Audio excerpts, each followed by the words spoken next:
जय भीम। सम्मानित मेरे प्यारे साथियों, इस मंच पर उपस्थित हमारे सभी सम्मानित नेता, लेकिन जैसे मेरे जाने का समय आया और मेरे पिता ने जो जमीन या जो पूरे जीवन की उनकी कमाई थी, एक एक पैसा जुटा के उन्होंने जो इकट्ठा किया था, उसी समय मेरे पिता बीमार पड़ गए। अभी 2 दिन पहले आप लोग दिवाली का त्योहार मना रहे थे। मेरे आज भी अच्छी तरह से याद है दामोदर भाई, जिस दिन दिल्ली में मेडिकल रिपोर्ट आई मेरे फादर की, उस दिन रक्षाबंधन का त्योहार था। इधर लोग अपने घरों में त्योहार मना रहे थे, उधर मैं अपने बीमार पिता के साथ, और मेरे सामने वो रिपोर्ट थी, कल मैंने लाइव में भी आपके सामने अपना दर्द रखा। जब मैंने वो रिपोर्ट पढ़ी और कैंसर का नाम सुनते मेरे पैरों तले की जमीन सरक गई। मुझे लगा कि अब मेरे पिता नहीं बचेंगे।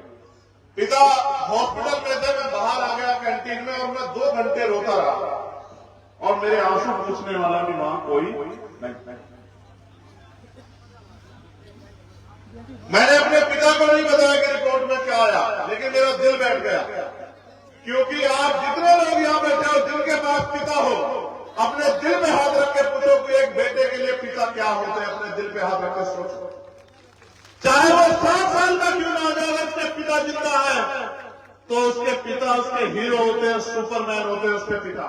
अगर वो अपने पिता से कुछ भी कह दे, उसको ये एहसास नहीं बचपन में कि पिता कहां से लेके आएंगे, लेकिन पिता लेके आते हैं।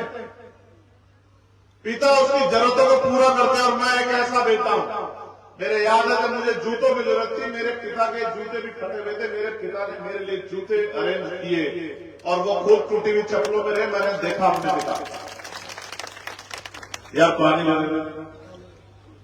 तो बहुत दिन मैं अपने पिता के साथ रहा अस्पताल में।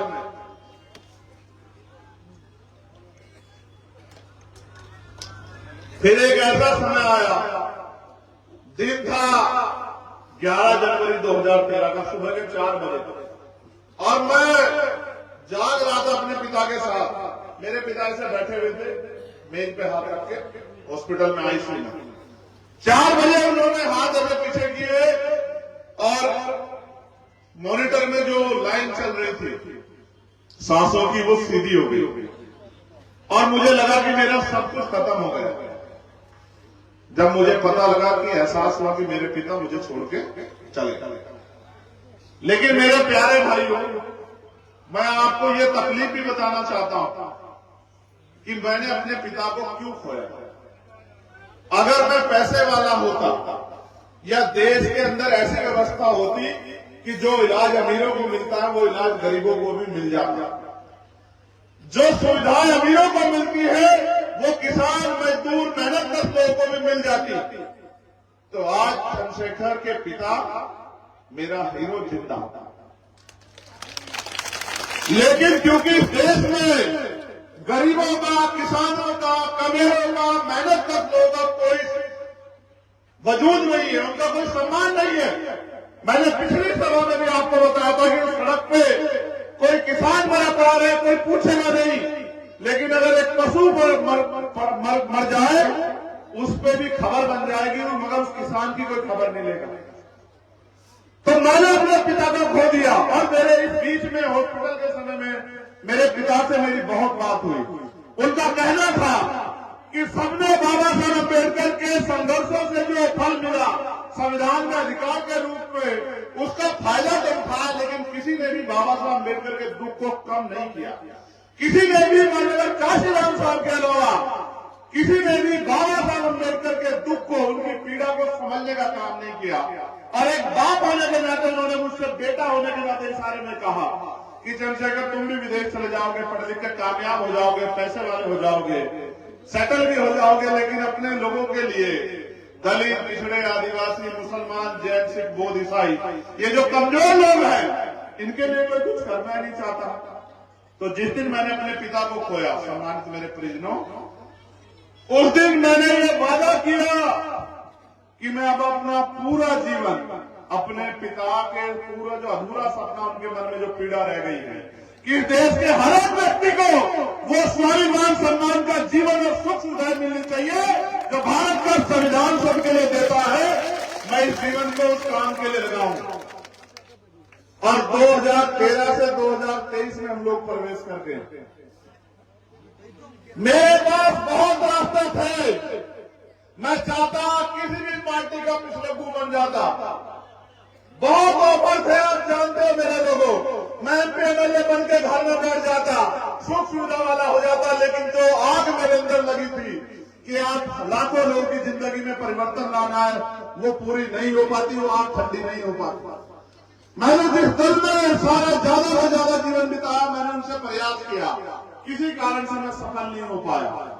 फिर मैंने ये तय किया कि इतने करोड़ों लोगों के जीवन में बदलाव कैसे हो सकता है, इसलिए हमने, और असल में सबसे बड़ी ज्ञान तब मिला जब मुझे 16 महीने के लिए बंद कर दिया गया। आपने, अगर आपको याद हो, मेरा अपराध मात्र ये था कि मेरे लोगों के हाथ काटे गए, उनकी हत्याएं की गई, उनके घर जलाए गए, और मैंने इस अन्याय को सहन नहीं किया। फिर मुझे जेल भेजा गया। मैं 16 महीने जेल में रहा, 10/6 की कोठरी में। जब पैर फैलाते थे, एक तरफ सर लगता था, दूसरी तरफ पैर लगते थे। वहीं 3-2.5 फीट में शौचालय बना हुआ था, वही नहाना, वही फ्रेश होना, वही खाना, वही पढ़ना, वही सोना। और 16 महीने में दिन लगाओगे 500 से ज्यादा दिन होते। मैंने एक दिन इस बात के साथ काटा कि जब मुझे मौका मिलेगा मैं इनकी लड़ाई लड़ूंगा, इनको इनके पैरों पे जब तक खड़ा नहीं कर देता, मैं किसी भी कीमत पे पीछे नहीं हटूंगा। हर कोई राजनीति अपने मकसद के लिए कर रहा है। किसी का मकसद है कि उसके पास पैसे आ जाए, किसी का मकसद है कि उसका बड़ा सा घर बन जाए, किसी का मकसद है उसकी संपत्ति बच जाए, किसी का मकसद है कि उसके पास गाड़ी घोड़े सब तमाम चीजें आ जाए। लेकिन मेरे जीवन में एक लक्ष्य है कि बाबा साहब अम्बेडकर के सपनों का भारत, मान्यवर काशीराम साहब के सपनों का भारत बने, सम्राट अशोक के सपनों का भारत बने, हमारे संतों गुरुओं बुद्ध से लेकर सतगुरु रविदास जी के महाराज के सपनों का भारत बने, राजपिता ज्योतिबा फूले साहू जी महाराज के सपनों का भारत बने। और वो कैसा भारत होगा? वो ऐसा भारत होगा जिस भारत में कोई भी महिला अपने आप को असुरक्षित महसूस नहीं करेगी, कोई भी बहन अपने आप को असुरक्षित महसूस नहीं करेगी, कोई भी बुजुर्ग, कोई भी नौजवान अपने आप को असुरक्षित महसूस नहीं करेगा। जहां किसी के सपने नहीं कुचले जाएंगे, जहां पैसे कमी कारण आप में से कोई, जैसे मैं अभागा खो बैठा, अपने पिता को ना खो पाए, अपनी बहन को, अपने भाई को, अपने बच्चे को, अपनी मां को, अपनी पत्नी को ना खो दे। एक ऐसा भारत जहां समता मूलक समाज हो, सब लोग बराबर हो, भाईचारे के साथ आगे बढ़े, और देश भी आगे बढ़े, देश भी आगे बढ़े, किसान के जीवन का भी मोल हो, मजदूर के जीवन का भी मोल हो, दलितों के जीवन का भी मोल हो, पिछड़ों के संघर्ष का भी मोल हो, आदिवासी की जल जंगल जमीन पर उसका अधिकार हो, और 52% आप पिछड़े वर्ग के लोगों को 52% आरक्षण बने। जब 100 नौकरी आए तो 52 नौकरियों पे अगर 100 IAS IPS बनने हो तो 52 IPS बाल प्रजापति, कश्यप, गुर्जर, जाट, यादव के बच्चे, निषाद, मौर्य, सबके बघेल के बच्चे बने। और जो 25% SC/ST को मिला, 25 पदों पे उनके बच्चे बैठे, और बाकी 25 में जितनी जिसकी संख्या है उस हिसाब से उनको भी प्रतिनिधित्व मिले। लेकिन मेरे लोगों, जब राजतंत्र था तो हम लोग राजा के हिसाब से चलते थे, राजा ने जो कह दिया हम उसको मानते थे, राजा का जो मन हुआ उसने कानून बना दिया। लेकिन जब राजतंत्र खत्म हुआ, लोकतंत्र आया, लोकतंत्र में कानून बनाने की ताकत सरकारों के पास है, और सरकार बनाने की ताकत आपके मेरे पास है, जनता के पास है। लोकतंत्र में जनता सबसे बड़ी होती है। लेकिन हुआ क्या मेरे लोगों, जब बाबा साहब ने वोट का अधिकार दिलाया, दुश्मन बहुत चालाक था। दुश्मन ने कहा इनके पास वोट अगर चली गई और इन्होंने अपनी वोट का सही प्रयोग किया तो इनका राज आ जाएगा। कल तक जिनको हम अपने डंडे से हाँक लेते थे, जिनको अपमानित करते थे, कर नहीं पाएंगे। लोकतंत्र में जिसके पास शक्ति होगी वो आगे बढ़ जाएगा। तो उन्होंने हमारी वोट को खरीदने का इंतजाम नोट से किया। आज तक भी वो नोट के अधिकार, नोट के हथियार से हमारी वोट को खरीद रहे हैं। सेवदार नेता आप लोगों ने मेहनत की है, दामोदर भाई ने संघर्ष किया है, इसलिए आपकी ताकत का लोहा पूरा मध्य प्रदेश मान रहा है कि सेवड़ा को कोई नहीं रोक सकता। सेवड़ा गिराफ लिख के रखेगी और आजाद समाज पार्टी काशीराम का पहला विधायक, दलित पिछड़े आदिवासियों का सच्चा बेटा वो दामोदर यादव जो है वो विधानसभा में जा रहा है सेवड़ा से। ये बात आपने सुनिश्चित की है, लेकिन गौर करो, दुश्मन बहुत समझदार है। जब हमने 10 साल पहले ये मुहिम शुरू की और गांव-गांव जाके लोगों को समझाना सिखाना शुरू किया, पाठशालाएं खोली, लोग को जागरूक किया, दुश्मन के भी आंखें हैं, दुश्मन को दूर से देख लेता है, वो कांटे को बहुत दूर से पहचानता है और वो विरोधी को भी बहुत दूर से पहचानता है।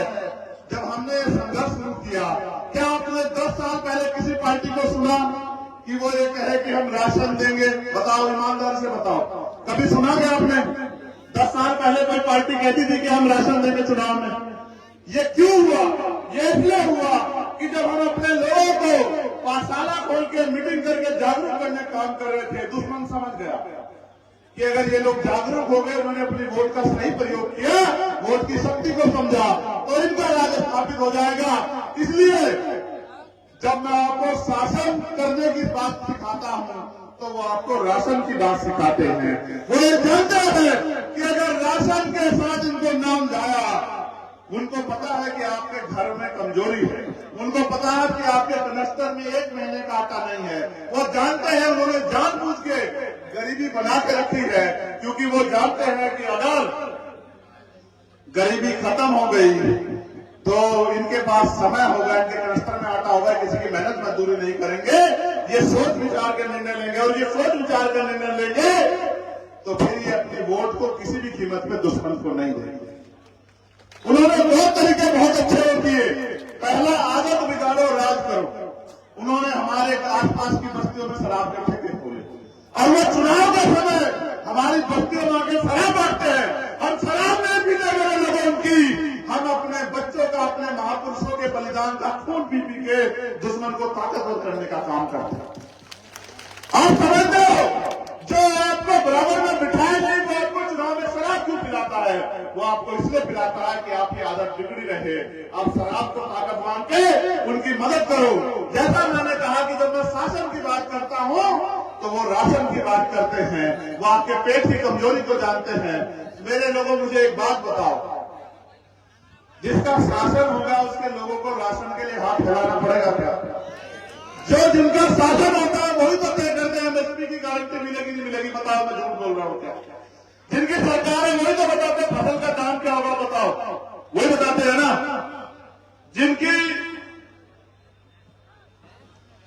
सरकार है वही तो ये तय करते हैं ना कि रोजगार किनको मिलेगा। करते नहीं करते? किस विभाग में कितनी भर्तियां आएगी? जिनकी सरकार है वही तो तय करते हैं लोन किसको मिलेगा। जिनकी सरकार है वही तो तय करते हैं कि सुरक्षा किसको मिलेगी। जिनकी सरकार है वही तो तय करते हैं कि जमीन किसको मिलेगी। आप अगर अपनी ताकत बनाओगे तो ये अधिकार आपके पास आ जाएगा, वो इस बात को जानते हैं।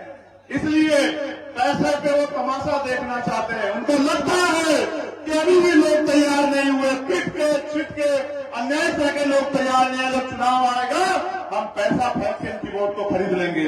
आपके पास होता है मेरे लोगों, अपनी वोट को बेचने के बारे में बिल्कुल मत सोच लेना, क्योंकि अगर आप अपनी वोट को बेचने के बारे में सोचते हो तो आप महापुरुषों के सपनों का कत्ल करते हो। जिन 12 अम्बेडकर ने अपने 4 बच्चे आपके लिए कुर्बान किए, क्या उनके द्वारा दिया गया अधिकार वोट बेचने के लिए है? वोट का अधिकार गुलामी से मुक्ति के लिए मिला है, वोट का अधिकार बिकने के लिए नहीं मिला। देखो, सरकारें कह रही है कि राशन देंगे, राशन देंगे, कह रही है ना। प्रधानमंत्री जी आगे कह रहे ना मध्य प्रदेश में कि 5 लाख के लिए राशन की योजना को आगे बढ़ा रहा हूं। कहा ना प्रधानमंत्री जी ने। आप मुझे बताओ, जो मुर्गा पालते, मुर्गा फार्म खोलते हैं, वो भी तो अपने मुर्गों को दाना खिलाते नहीं खिलाते हैं? सोचो, खिलाते नहीं खिलाते? क्यों खिलाते हैं? कि वो खा पी के मोटे ताजे हो जाए और फिर उसको स्लॉटर हाउस में भेजने में आनंद आए, उनके अच्छे पैसे मिल जाए। देखो, आपकी वोट लेके आपकी ताकत से वो राज कर रहे हैं और आपकी संख्या लोकतंत्र में सबसे ज्यादा है। आपके आपके लिए रोज रोज सभाएं करनी पड़ रही है कि भाई मान जाओ, इस बार गलती मत करो, किसी की बातों में मत आओ, आप ही बताओ। मैं अपने नौजवान भाइयों से पूछ रहा हूं जिन्होंने मुझे यहां लाके खड़ा किया, जिन्होंने मेरे लिए मुसीबत झेली, जिन्होंने लाठियां खाई, जिन्होंने जेलें काटी, जिन्होंने संघर्ष किया, मैं उनसे पूछना चाहता हूं मेरे लोगों, क्या किसी की इतनी बड़ी सभा हो रही है सेवड़ा में? आप ईमानदार से बताओ। तो सेवड़ा में आपका मुकाबला किसी और से तो नहीं है, आपका मुकाबला आपसे ही है ना। देखो फिर कह रहा हूं, गौर करो, क्रिकेट कितने लोग देखते हैं आप में से? हाथ उठा दो, क्रिकेट देखते हैं, बहुत बढ़िया। अभी अफगानिस्तान का और इंग्लैंड ऑस्ट्रेलिया का मैच हुआ। अफगानिस्तान ने 91 रन में 7 विकेट गिर दिए और प्रेडिक्शन क्या बना कि 95% प्रेडिक्शन बना कि अफगानिस्तान जीत रही है। जैसे आज यहां बन रहा है कि सेवड़ा हम लोग जीत रहे, लेकिन जैसे ये प्रेडिक्शन बना तो अफगानिस्तान के लोग रिलैक्स हो गए। उन्होंने कहा भाई अब तो जीत जाएंगे, ऐसे कंधे पे हाथ रख के आराम से बैठ गए, 2 कैच छोड़ दिए। परिणाम क्या हुआ? क्या हुआ कि हार गए ना।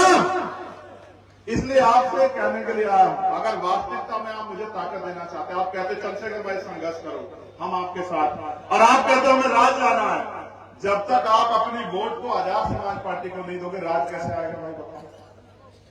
आप बताओ, राज क्या सड़क पे नारा लगाने से आ जाएगा? राज कैसे आएगा? मिठाई खाने से आ जाएगा? राज तो संघर्ष करने से आएगा ना। माननीय काशीराम साहब कहते थे कि सत्ता संघर्ष से मिलती है, और संघर्ष कौन कर रहा है पूरे देश में? आप अपना दिल पे हाथ रख के बताओ, छोड़ दो सब लोग, आप बताओ कौन कर रहा है संघर्ष? किसानों की लड़ाई हो, भीम आर्मी खड़ी, आजाद समाज पार्टी खड़ी है। दलितों की लड़ाई हो, भीम आर्मी खड़ी, आजाद समाज पार्टी खड़ी है। मुसलमानों की लड़ाई हो, भीम आर्मी खड़ी, आजाद समाज पार्टी खड़ी है। ओबीसी महासभा के आरक्षण की लड़ाई मध्य प्रदेश में हो, भीम आर्मी, आजाद समाज पार्टी खड़ी है। ईसाइयों की लड़ाई हो, बुद्धिस्टों की लड़ाई हो, किसी की कोई लड़ाई हो, सीएम का एनआरसी का मामला हो, चंद्रशेखर आजाद भीम आर्मी आप सबके साथ खड़ी है। जब वोट का मामला आएगा, जब वोट का मामला आएगा तो दुश्मन आपको कहेगा चंद्रशेखर को ताकतवर मत करो। क्यों ना करो चंद्रशेखर को ताकतवर? आप मुझे बताओ, अपने दिल पे हाथ रखेगा, चंद्रशेखर ताकतवर होगा तो आप ताकतवर होंगे नहीं होंगे? मुझे बताओ मेरे लोग। मैंने अभी हमारी बड़ी नेता की एक सभा सुनी, ये अंजुम ने रिकॉर्ड की थी, मैंने इसके उसमें ब्लॉग में देखी। ये एक लड़के से पूछ रहा है वोट किसको दोगे? सभा में तो आए हो आप बहन जी की, तो उसने कहा वोट देंगे रावण भैया। इसने, मैंने देख लिया इसके ब्लॉग में, वो कह रहा वोट देंगे उनको। इसने कहा क्यों? कह रहा नहीं वो बस उन्हीं को देनी है वोट सेवड़ा में। तो इसने कहा यहाँ क्यों है? कह रहे वो बड़ी है, उनको देखने के लिए आए, देखी नहीं थी उनको। मैं आपको ये कह रहा हूं, देखो आप मन बना लो, अगर इतिहास लिखना चाहते हो मध्य प्रदेश मेरे लोगों तो मन बना, एक भी वोट खराब नहीं करना। और देखो ये मुझसे दामोदर कान में कहा कि 90% युवा वोट दे रहे हैं, मगर बताओ जब तक तुम घर में जाके इस वोट को 3-4 वोट में नहीं बदलोगे, बहन को, मां को नहीं बताओगे कि अपने बेटे को, अपने भाई को ताकत देनी, तो कैसे बनेगी बात बताओ? अगर आप ये काम नहीं करोगे तो कैसे आगे बढ़ेंगे? आप बताओ, आप चाहते हो या नहीं चाहते सेवड़ा में हम लोग आगे बढ़े? बताओ, दिल से बताओ, दोनों हाथ बांध दो, लोग पीछे खड़े हो बताओ। आपके जीवन में मेरे संघर्ष का मोल है या नहीं बताओ?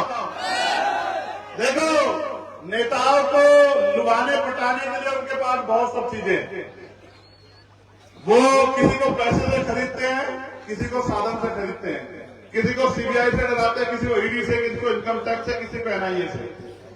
और जब वो मुझे रोक नहीं पाए तो उन्होंने यहां मुझे गोली चलाई, यहां 4 गोली चलाई उन्होंने मेरे ऊपर, 4 गोली चली और मैं फिर भी नहीं मरा उन लोगों से। घबराओ मत, सुनो, जिनके ऊपर उनके भाइयों का प्यार हो, मां का आशीर्वाद हो, बहनों का प्यार हो और बुजुर्गों का हाथ जिसके सर पे, वो चंद्रशेखर आजाद अभी जाने वाला नहीं है, बिल्कुल नहीं जाने वाला है। और दुश्मन इस बात को जानता है कि जिसको प्रलोभन देते हैं वो मान जाता है, जिसको डराते हैं वो डर जाता है। वो आपको बहुत प्रलोभन देंगे, पैसा देंगे, लेकिन मेरे लोगों कुर्सी नहीं देंगे आपको, क्योंकि भारत के लोकतंत्र में कुर्सी में ताकत है, कलम में ताकत है। अगर ये कलम की ताकत आपके पास हुई तो कोई चुन जाते हैं, नहीं तो 4 नहीं हो पाएगा आपके साथ। मैं आपको कहने आया हूं कि अगर वास्तविकता में आपको